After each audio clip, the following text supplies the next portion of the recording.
Chers amis, bonjour, Bezrat Hashem, Nasen, Nasen, Bechol Masaïdenu. Quelque chose de terrible nous apprend Rachid dans la paracha au sujet de Yaakov et au sujet plutôt de Rachel. Il est écrit comme ça que Rachel meta bader, elle est morte en chemin.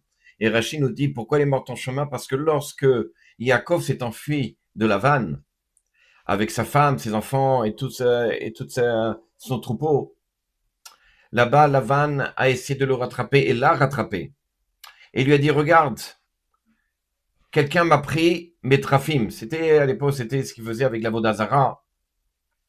Sachant que Rachel elle-même, elle l'avait pris ça pour lui enlever la Vodazara. Elle voulait le casser. À ce moment-là, Yaakov, qui lui était un homme intègre, il dit comme ça à la vanne, il dit, sache une chose, pour lui montrer que personne ne vole Chazé Shalom, on est tous intègres, que si tu le trouves chez quelqu'un, cette personne, elle ne sera plus de ce monde.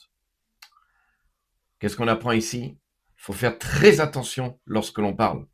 Le Rav Eldenstein, Zichrono Lebracha, disait que malheureusement, la plupart de nos souffrances dans les familles, chez les enfants, les petits-enfants, etc., c'est parce que les parents n'ont pas un discours, des paroles qui sont positifs.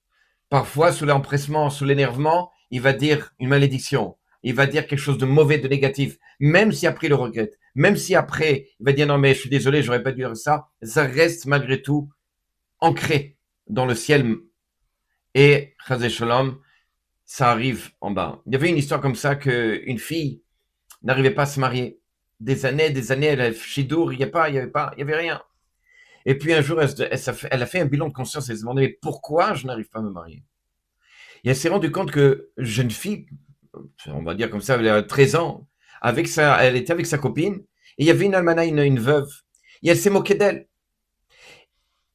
Et la veuve a eu tellement de peine qu'elle lui a dit, tu sais, c'est comme ça, alors tu te marieras jamais. Le problème, elle a raconté ça à ses parents, et elle a dit, mais cette veuve-là est morte. Comment on peut lui demander pardon? Ils sont arrivés voir le Rav Edelstein. Le Rav Edelstein a dit, prenez 10 personnes, faites atarat, klalot, c'est-à-dire pour enlever la malédiction, et Bezrat Hashem, ça ira bien. C'est ce qui s'est passé devant la tombe.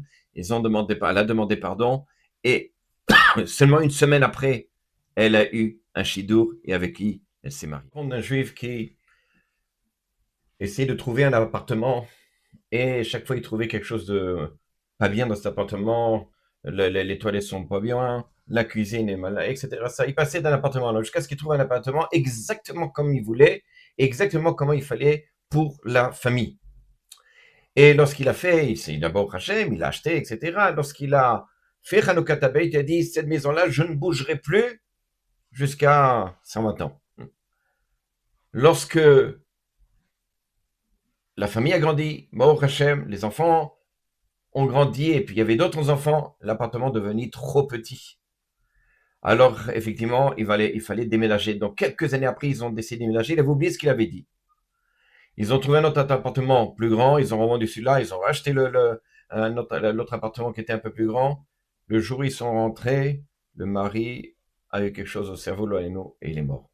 Combien il faut faire très attention, ne pas parler de choses négatives, toujours d'être dans cette vision positive, toujours d'avoir des paroles de bracha, de bénédiction, des paroles positives. Et Bezrat Hashem, on n'aura que des choses positives, des brachot tout au long de notre chemin sur cette terre.